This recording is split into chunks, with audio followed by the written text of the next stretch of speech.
हे guys, welcome और welcome back to Bhavini vlogs. So guys, आपको आज मेरे हाथ में दिख रही है लूसेंट जीके की बुक, और जिसमें कि आज हमारा स्टडी को लेकर डे 4 है। और इससे पहले हमने 3 दिन में 3 टारगेट कंप्लीट कर दिए हैं, और आई होप आप लोग भी साथ में टारगेट को कंप्लीट कर रहे होंगे। ऐसे एस्पिरेंट जो कि मेरे साथ मेरे ही जैसे टारगेट कंप्लीट करते जा रहे हैं, उन लोगों के लिए बहुत ज़्यादा कॉन्ग्रेचुलेशन, क्योंकि एक दिन में एक टारगेट आप जो कंप्लीट कर रहे हैं, साथ में अपनी स्टडी रूटीन को भी कंटिन्यू कर रहे होंगे जैसा भी आपका शेड्यूल है।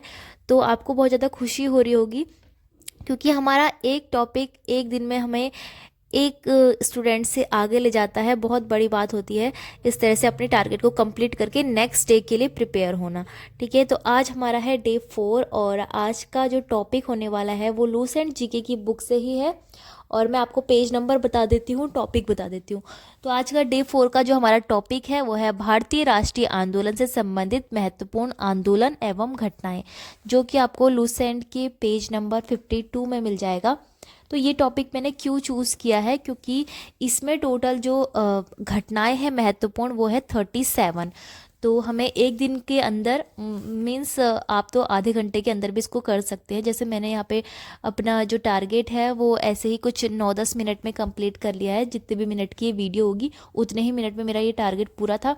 और ये इतनी जल्दी इसलिए कंप्लीट हो गया क्योंकि मैंने ये पहले भी पढ़े थे, और मुझे लगता है कि आप लोगों ने भी ये पहले पढ़े ही होंगे। ठीक है, लेकिन अगर जिन स्टूडेंट्स ने, जिन एस्पिरेंट्स ने अगर ये पहले नहीं पढ़ा है तो उनके लिए बहुत ज़्यादा इंपॉर्टेंट है पेज नंबर 52, क्योंकि इसमें से एग्ज़ाम पेपर में काफ़ी क्वेश्चंस बनते हैं।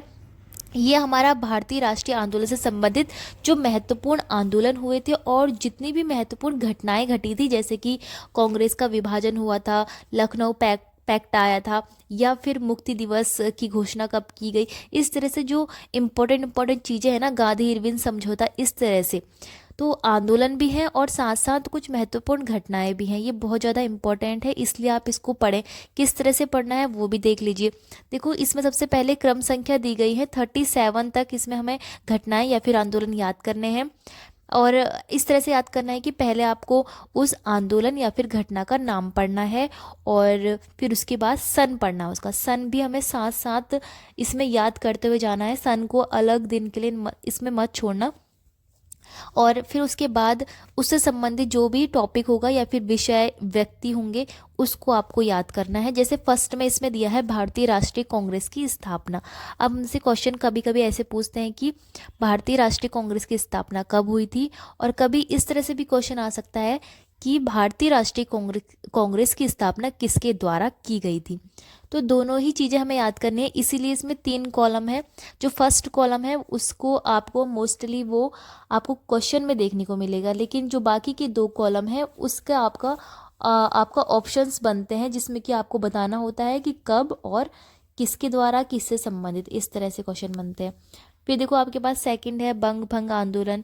उसकी जो वर्ष है वो क्या है और वो किस चीज़ के लिए हुआ था बंग भंग आंदोलन। तो ये ऐसे करके आपको ये याद करना है। साथ में आपको सन भी याद करते हुए जाना है। और इसमें एक अच्छी चीज़ ये है कि जब आप इस पूरी लिस्ट को पढ़ेंगे तो इसमें आपको जितने भी सन दिखेंगे 1885 से ये स्टार्ट होंगे, जबकि भारतीय राष्ट्रीय कांग्रेस की स्थापना हो चुकी थी। वहाँ से ये स्टार्ट होते होते पूरे आपके 1942 तक, सॉरी 1951 तक ये पहुँचेंगे, क्योंकि 1951 में लास्ट जो भूदान आंदोलन हुआ था वो हुआ था। तो इसमें 1885 से लेकर जो भी हमारी स्वतंत्रता हुई थी, और फिर उसके बाद हमारा जो गणतंत्र दिवस है, और उसके बाद लास्ट भूदान आंदोलन तक ये सारा चलने वाला है। आजकल के जो व्लॉग में जितने भी शूट करती हूँ वो इसी तरह से करती हूँ कि मैं अपनी पढ़ाई पहले कर रही होती हूँ और अपने सामने कैमरा ओपन कर लेती हूँ, ताकि मैं बाद में जो भी पढ़ रही हूँ, जो भी टॉपिक अपना टारगेट कंप्लीट कर रही हूँ, उसके लिए साउंड रिकॉर्ड करके आपको बता दूँ। क्योंकि मेरे जीभ में छाला भी हो रहा है, तो मैं इसलिए वैसे वाले व्लॉग नहीं बना रही हूँ आजकल कि मैं लाइव बनाऊँ करके। तो देखो, ये जो हमारा आज का जो टारगेट है ना वो भारतीय राष्ट्रीय आंदोलन, तो ये तो मैंने तो पहले से ही पढ़ा है ये कई बार। लेकिन कुछ ऐसे भी स्टूडेंट्स होंगे, कुछ ऐसे भी लोग होंगे जिन्होंने ये नहीं पढ़ा होगा, मतलब ये पूरी लिस्ट नहीं पढ़ी होगी उन्होंने, ऐसे हो सकते हैं। तो उन लोगों को क्या करना है ना, इसको लिख के आप जितना याद कर सके उतना करें। क्योंकि देखो, आपको ये तो पता चल जाएगा कि ये किससे संबंधित है। ये याद करना बहुत इजी है। जैसे कि जलियांवाला बाग हत्याकांड है, आपने पहले भी सुना होगा कि अमृतसर में जनरल डायर इससे संबंधित है ना, उसने एक गोली चलवाई थी, तो ये तो आपको पता ही होगा। संबंधित विषय और व्यक्ति वाला जो कॉलम है वो आसानी से आपको याद हो जाएगा एक ही बार में पढ़ने में। आप 2 बार पढ़ें इसको तो आपको हो जाएगा। लेकिन जो इसके सन है यानी कि वर्ष है, वो ऐसे स्टूडेंट्स को जल्दी याद नहीं होंगे जो इसको फर्स्ट टाइम पढ़ रहे होंगे, है ना। कुछ कुछ घटनाएं हैं, जैसे भारत देश की आज़ादी स्वतंत्रता से लेकर जो असहयोग आंदोलन है, चौरा चौरी कांड है, और जलियांवाला बाग हत्याकांड है, रॉलेट एक्ट है, ये आपको पहले से पता होंगे। लेकिन कुछ ऐसे भी इसमें घटनाएं होंगी जो आपको पहले से पता नहीं होगी, ठीक है। जैसे कांग्रेस सोशलिस्ट पार्टी का गठन कब हुआ था, फॉरवर्ड ब्लॉक का गठन कब हुआ था, ठीक है। और जो माउंटबेटन की योजना थी उसका कब ये सन है।